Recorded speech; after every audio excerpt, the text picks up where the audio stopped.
And go. Good morning, everybody. My name's Dan Monk. I'm with UC Cooperative Extension. I'm the Fresno County Irrigation, Soils, and Cotton Farm Advisor. And we're here just south of the lovely city of Firebaugh. And it's a pleasure to be here. I want to thank Marcia and her group, everybody, for helping to organize this and kind of get everybody out to talk about cotton and where we're at. I do want to be informal with this if we can today. There's a lot going on, and what I would hope to do is maybe just present some ideas, lay them out there, and if there's some thoughts or comments, questions, please offer them up, and we can talk about it in a discussion kind of format. So there's sort of housekeeping. Probably some of the first farm calls I went on this spring were having to do with that nasty critter FOV, race 4.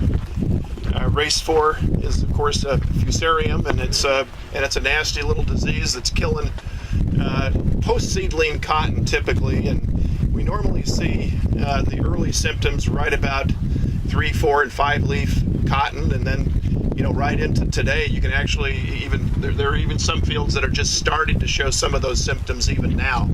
But typically, if it's an issue and a problem in your field, you would have seen it typically by about now.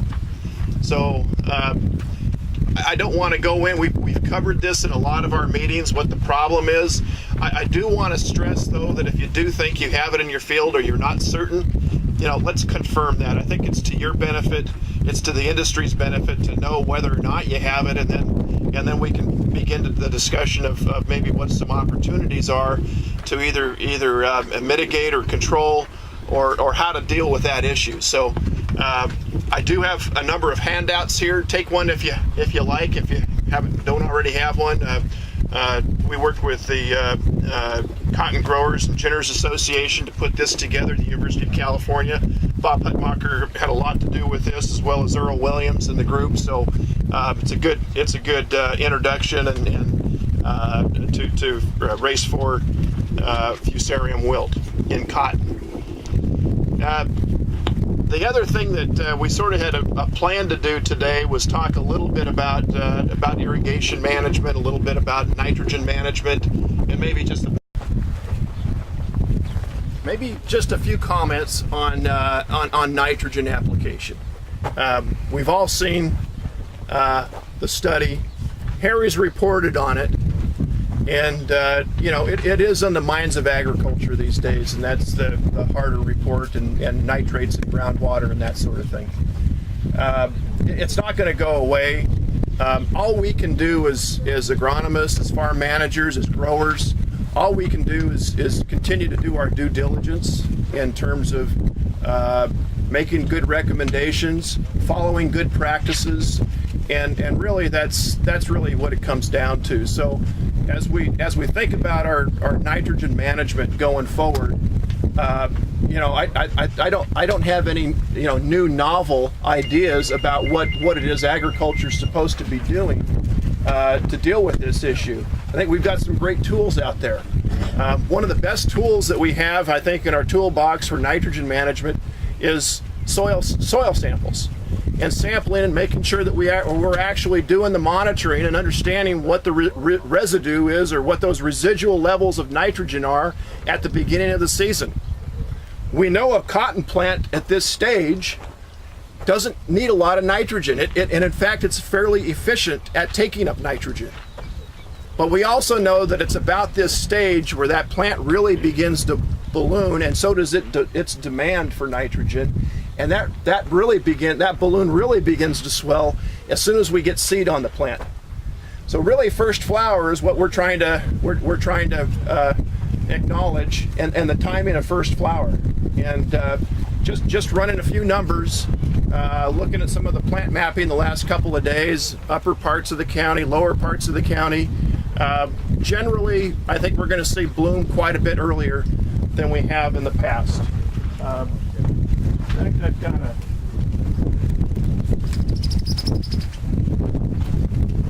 Yeah. Yeah, thank you.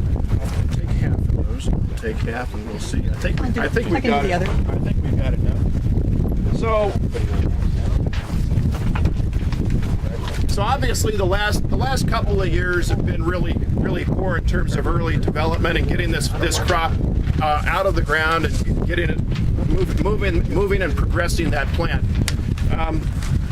I provided a little bit of a graphic here up on top that looks at the average heat unit accumulation from April 15th to well, right up until today is what we're looking at. But basically, that black dotted line is sort of the long-term average. So if we're planting on or about April 15th, that red line tells us that we've got actually a few more heat units than we have in terms of our long-term average. So that's an encouraging sign. What does that mean? It means that we square earlier. It means that we bloom earlier. And the earlier we bloom, the more opportunity we have, particularly if there's an issue with the field, to make up or compensate some of that yield. The last couple of years, we really haven't had that opportunity.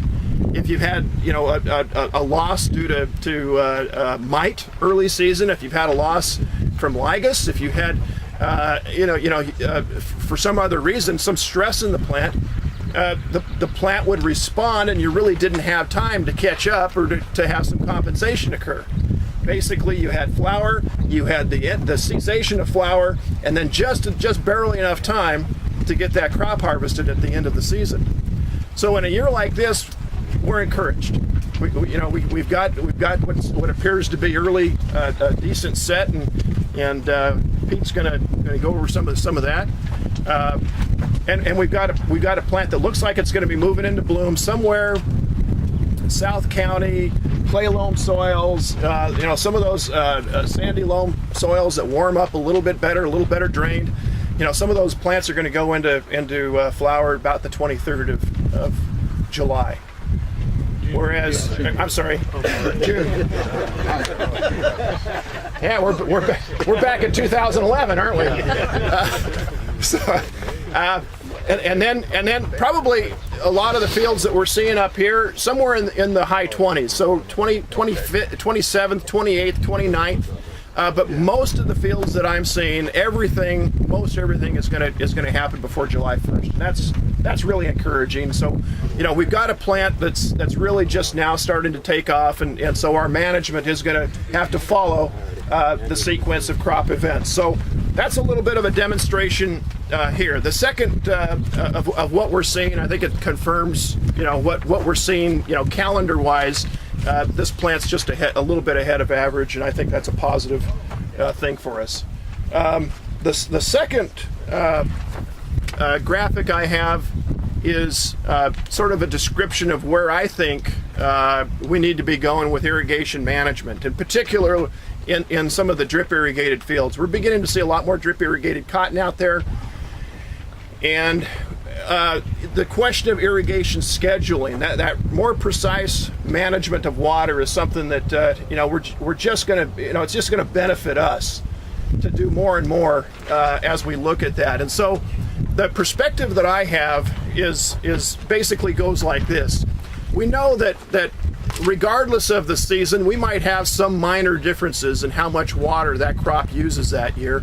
We can argue about whether or not cotton used 29 inches or 30 inches or last year, but it's really within a range that seasonally, if you take the highs and lows in temperatures, if you look at the crop water demand, it's really fairly, by the end of the season, you're using very close to that 29 to 30 inches of water. Perhaps 29, a little closer to the Acala types, maybe closer to 30 with the Pima types. And so once we know that, we also know that our soils store quite a bit of water. And pre-irrigation is not uncommon. Even in drip fields, we do a lot of pre-irrigation, and generally we found that it's a good thing to start the year with a full soil profile or something approaching a full soil moisture profile. Dan, yeah. When you're talking about total amount of water used, Does that 30 inches of water include the pre-irrigation or not include the pre-irrigation? So the 30 inches of water is what we measure with these some of the ET devices we've been using. I've had several out in the field over the years, and basically it's that water use that occurs from the time of planting to about the time of defoliation. And what we do is we set this equipment up in the fields.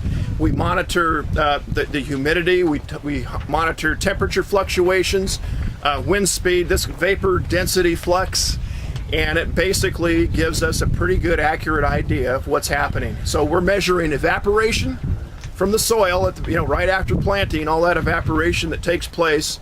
Right into all of the transpiration. Now we're starting to switch over to where most of the water loss now from the field is clearly through transpiration, through the leaves and plant material. So that's what we mean by the 30 inches. Is it's combined evaporation and transpiration throughout the season. So. Again, we've got soils now with very different abilities to store moisture. Some root systems are going to go down to 2 or 3 feet because of either compaction layers or because they're very poorly drained soils.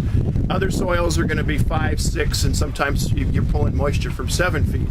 And that's what I have described here on this second graphic here, is the fact that we've got different amounts of available soil water to the plant, comparing moisture available at the beginning of the season, day one, and moisture available then at the end of the season. Because typically we're gonna actually deplete quite a bit of soil moisture. You're not going to leave a full soil moisture profile at the end of the season when we're defoliating. You're actually going to gradually deplete that water. And so these what we call crop coefficients reflect the different capacities of different soils to store water. So these are basically a guideline for beginning to look at how we schedule our irrigations. We multiply a crop coefficient with our potential evaporation value, and around here, where's our closest CIMA station? We've got one out in Tellus. Tellus used to have one. Yep. And we've got CIMAs to the north and the south. So the idea is if you know what your potential evaporation is, and again that's just a well-watered crop, grass crop. If we know what that value is on a daily basis, and that's something our DWR CIMA stations provide us on a daily basis. If you know what that value is, you multiply it by your crop coefficient, and now we can get an irrigation schedule that at least gives us a guideline for initiating irrigations in terms of the amount of water and the timing of that water. So that's what I've put out here for you to look at and hopefully use. But also, we don't want to just walk away from it and say we've got the schedule now for the year. We want to actually get some feedback, and so that's where soil moisture sensors can play a role. I really am a fan of measuring leaf water potential with the pressure chamber. I think that's a very good tool that sort of integrates the atmospheric demand. It takes into account the root system, how extensive the root system is and where it's tapping into moisture. And it seems to be, over the years, the research has shown it's a very good indicator of plant water stress. So using that, another thing that we're looking at more and more of is plant vigor measurements. So a lot of those vigor measurements that we're looking at currently are actually measurements of the distance between the 4th and 5th node. And usually, if this time of year, if we're seeing 2.5 inches or greater, that's a fairly vigorous field. 2 sort of on the lower end. So using some of our vigor estimations can also give us an idea of the plant water status in the most recent series of days. That 4th to 5th node, remember, is the so if we're coming down from the top of the plant here, 1, 2, 3, 4. This is a terrible plant because it's been impacted. But this is our 4th to 5th node right here. And it's only showing about 1.25 inches, 1.5 inches right now. indicating there's been some stress. But that would be the normal leaf or the normal node we would look at to see where the most recently expanded internode is, because about the 4th to 5th node is, you're not going to get any additional elongation. So that's an indicator of our vigor. So using that kind of a indicator to help guide some of those decisions, I think is another thing that we'd like to try to keep that growth in check, and also still provide the plant with good plant water status. So plant indicators, plant stress measurements, and soil water measurements can be effective in making those adjustments to the crop coefficient. And obviously we can do that a little more sensitively with the with drip irrigation, but obviously a lot of us are still we're working with surface irrigation. This type of approach still works with drip with surface irrigation. It's just you don't have the control over the water like you do with the drip. So in terms of plant water use, in terms of using stored soil moisture, there's still some good information I think that can be had out of those crop coefficients, but they really are designed a little more for the day-to-day water manager who's looking at drip or perhaps sprinkler irrigation. And then that last graph there is an indication of some work that we did a number of years ago. 2001, we were looking at ET in a couple of different fields. One was an Acela field, and it was adjacent to a Pima cotton field. And the grower, basically in the upland field, continued to push that crop at the end of the season, whereas the Pima crop was sort of, prematurely terminated. And what I wanted to show you there was that if you look at the dots going up and down, the blue and the green, they pretty much, Pima and Acela, they follow each other fairly well. If you plant that Pima a little bit earlier, you should get a little higher water use a little bit earlier, just because you've got a canopy out there. But the point is that your irrigation scheduling will affect crop water use. So as you see, the Acela plant in this instance actually used more water. There's more ET in that field than there was the Pima crop, but it had everything to do with how the water was managed in those fields. So just because it's a Pima crop doesn't necessitate the fact that it's going to use more water. How we manage and what our water management practices are will determine to some extent that water application or water use for the season.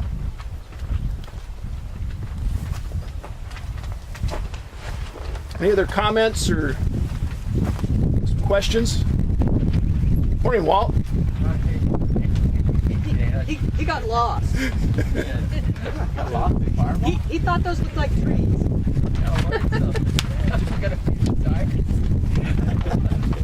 For those of you who don't know, that's Walt Bentley with UCIPM Diplomas. So let me go back to a comment that I was starting to make earlier on nitrogen. I'm just kind of curious. I have a sense, but I'd like to hear from those that are managing fields. How much of that nitrogen do you put on prior to, in terms of percentage, prior to first irrigation, and how much of it goes on after first irrigation? Mine goes all on.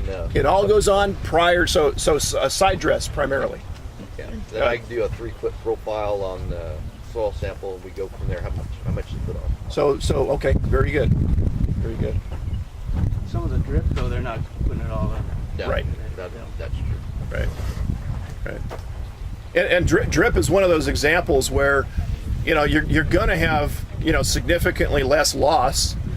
Just because you're applying the water more uniformly, there's a less of an opportunity for the small amount of denitrification or volatilization that you get. There's less of a chance of drip irrigated cotton, so the losses are going to be a lot lower. So oftentimes your recommendation can be 10 to maybe up to 20% lower than they would be for a surface irrigated field.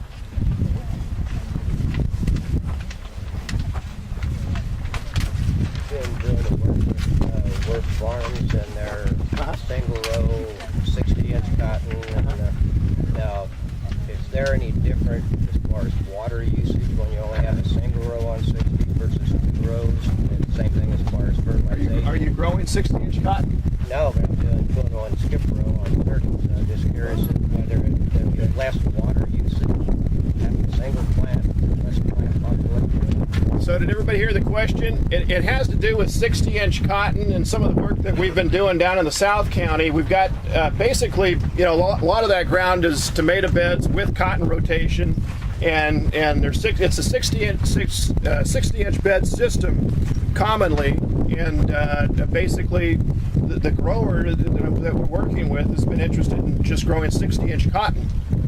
And so the question has to do with water use in that system compared to a 30-inch system. And probably the best way to describe that is, I would say, yes, there clearly is a difference in water use, but you really have to look at that difference as occurring in the early part of the season. So, we generally think of the amount of canopy that's in the field as being proportional to what that KC canner should be. And so while we have not specifically taken our ET equipment out there and measured ET, we do know from some of our soil moisture measurements and just general observations that there's going to be less water transpired early, but it's not as great of a difference than you might imagine, because one of the things that happens with a 60-inch plant, of course, is you do get early development occurring a little bit faster. You get that vegetative branch being exposed to all that light. It begins to grow quite rapidly, and so you do get a bushy plant being produced fairly early in the season. In terms of row closure, we're probably looking at up to a 2-week difference, but not more than that. I would say maybe 10 to 12 days is probably a little more, closer to what we saw out there. And at row closure, we wouldn't expect any differences of water use after that. So that's kind of what we're looking at out there. And yeah. Does that answer that? Yeah, no, I was just curious because we're trying to skip over this year. The equivalent of having a row every 45 inches when we do 2-in-1. And I was wondering if there would be some water savings, about how much. There's like years in the past where we had water shortages and stuff there. And I just wondered if a third of like I'm doing.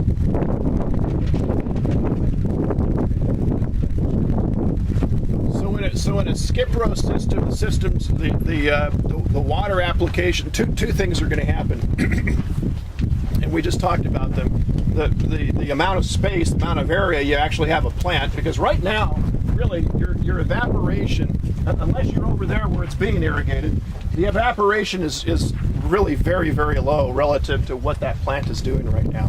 So it's nominal, the water loss coming off of a dry surface like that. So we do have lower ET rates early in the season, but remember, you're also you've got more soil moisture volume now that you're gonna, and if you've pre-irrigated, if you have good soil moisture, that plant is gonna, particularly late season, gonna be able to tap in, or anytime that there's a deficit, those roots will basically find that water, even if it's several feet away. The cotton plants does, and the soils actually transfer water to areas from high water potential to low water potential, right? So there's a lot of subbing and a lot of activity within the soil profile in a system like that. A lot of movement. We pre-irrigated solid. The sprinkler is about 9 inches. It's in the sand loam where the topsoil is real deep, and the roots of mine 8 feet deep by the end of the season. So we're figuring it's going to tap into that skip row, deep moisture. Yeah, and on the back of a napkin, you can kind of get an idea of what, how much additional soil moisture you have, real easily if you have a good idea of what your rooting depth is and how effectively you can draw that water out to that depth. Yeah. More questions for Dan? I don't think he's going away. Yeah, I'll be around. So before we